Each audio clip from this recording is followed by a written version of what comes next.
na coordonnateur, président élu, Tina Yakoumema Baoyo, majorité à Congolais, dans Mboka Nabino Ezate, parce que tout les Akakanami, tout y a battu mon cœur. Kosewi Batuana Bamimonisa. Batuana Bamimonisa, bata la revendication Bongo, Bakomema Bango, di Pai, Papa Naye Abotani. Au moment que président Fayoulou, il est tellement attaché à Baracine Naye que Alobaraki Mbalaki Yas qui ungani pour les Kali. Toyokana. Toyokana. Toyokana. Toyokana. Toyokana.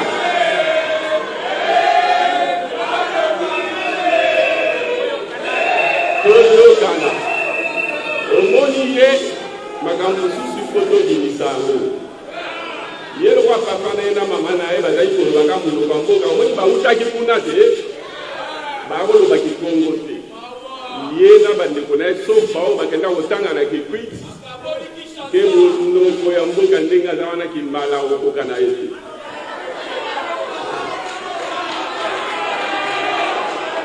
Voilà, Botika, Baoyo Bana Mutema Likundu. Bazana Zou, mais Baoyo Zou, Kaka pour divertir le peuple.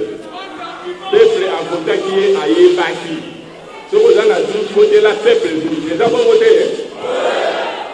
Nous avons moi du Campo na serveur. Serveur, ils ont dit Camerounais. Et pas une machine où ils ont dit un résultat nios. Province par province, circonscription par circonscription, bureau de vote par bureau de vote. Et à fois, on a dit bongo na MPSA. Biso boya ki machine à voter na sens moko ki tout. Et bien, il faut qu'il y ait un bien, paye résultat pour y avoir malamu.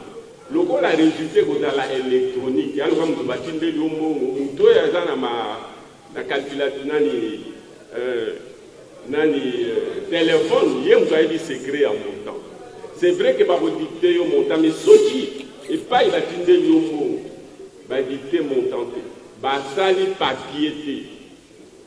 Basali na source contradictoire à la population, des tricheries et pas évident. Donc en 2018, le résultat du bâtiment l'amour dans le serveur.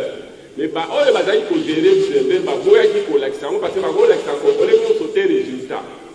Et Bongaki, ça la population va afficher le résultat circonscription par circonscription. Pour nous tous à la deux sources d'information, serveur Nayam.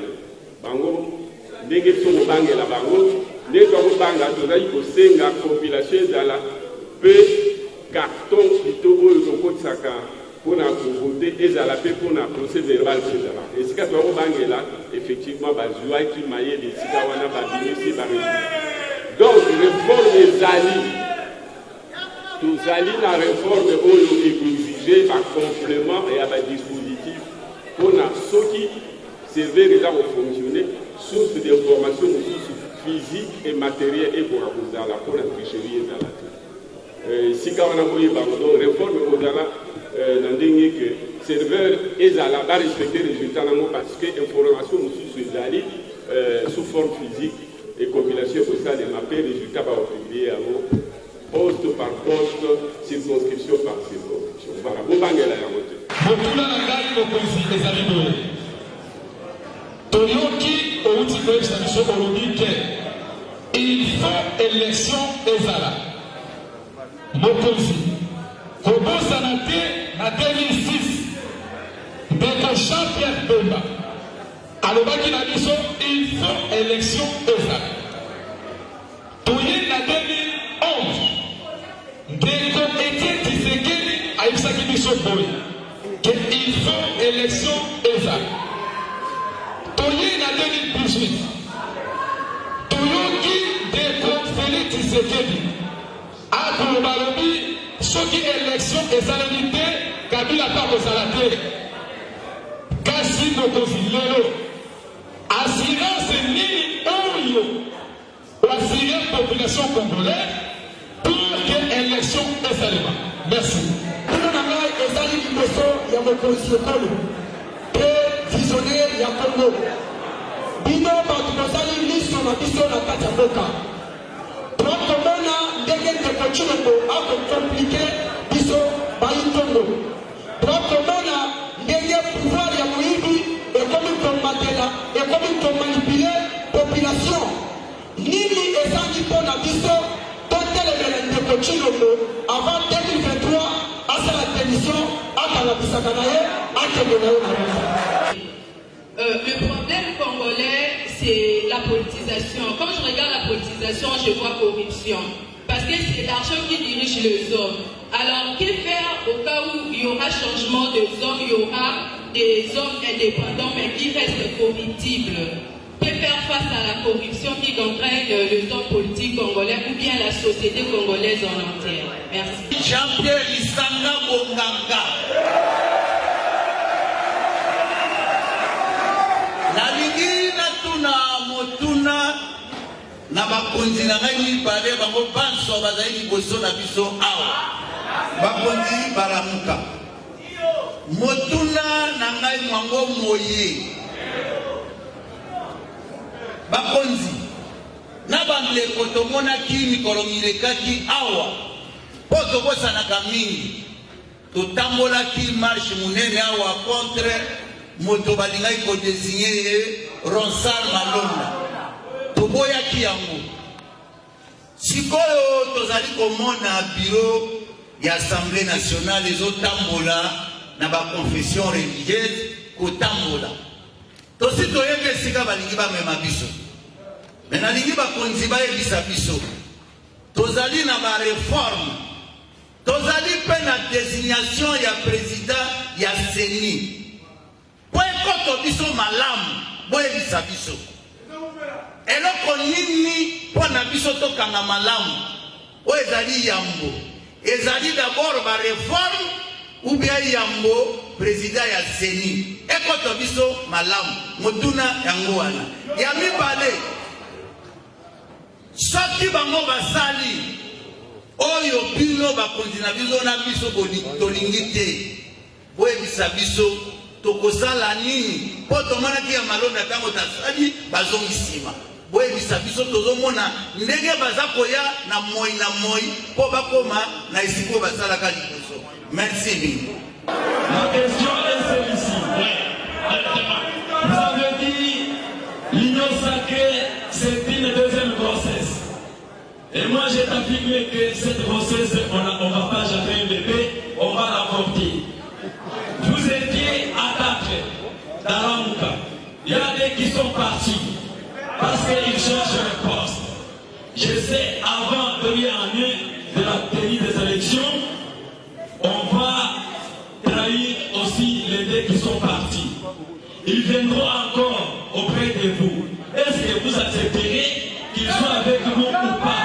Premièrement, on trouver sanctions à l'intérieur de la CENI. Oui, dans la capitale. Mingi Bongo, monsieur Darnabatari Kono. C'est-à-dire, c'est le mécanisme où ils vont déboucher la corruption. Où ils vont obliger la CENI. Et à la Mingi Babo, va gérer le bureau. L'église, n'a pas la Libaro, la jeune Babo, la société. Deuxièmement, on dit que Kester a eu la Libanda. Mais Kester a eu c'est pas la Libanda, ça dit la militaire à finance, mais aussi Yemoko a conduit pour ça de sa condition. Il y a un autre dit chez la défense et dans la respecter. Il dit pour nous là, il a été mon conduit Monson, où il y a un la Yemoko, le président Yemoko Azali pour engager les ventes. Pour liquider les banques, pour ordonnancer un mot que pour se payer dans mon tour, il y a chaque. Si quand vous avez la moto, la commission, membre à bureau, pour gérer commission, séparation pour dans la. Il y a un côté pour engager les banques. Il y a un droit au Luxembourg. Il faut, je pense, et que na responsable aujourd'hui comment je peux dire oyo aza président na ntango wana avant que ezala ordonnance epa na ye aengagé aza na bokonzi nyonso te ntango oya na président mpona ye aordonnance aza na bokonzi ye moko te il ekende na questure à liquider avant de payer à la comptable. Donc, séparation, il y a beaucoup de gens qui ça va surveiller.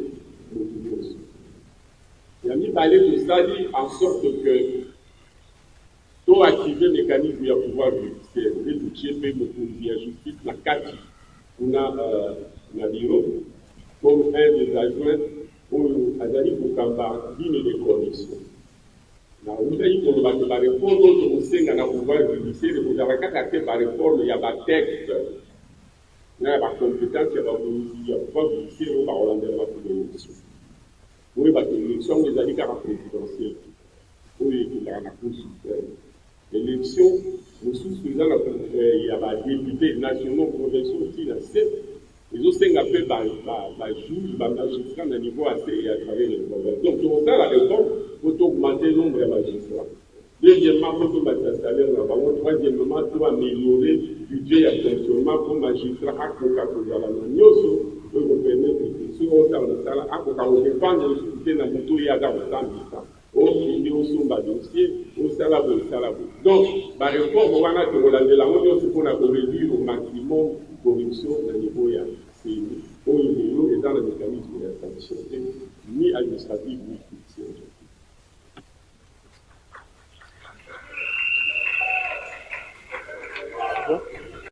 On a beaucoup de la présidence de manière tournante, mais surtout par où dans l'église comme délégué.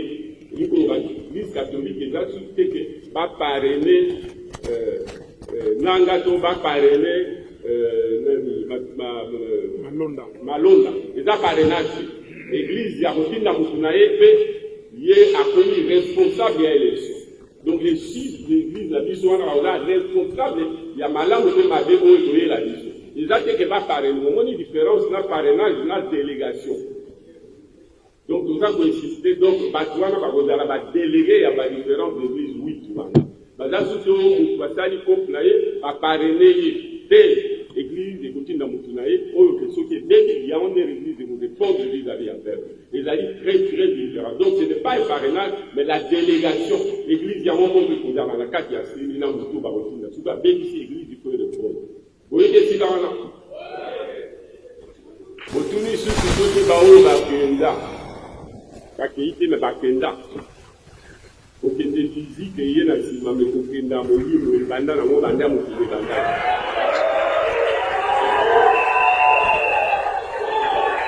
Alors,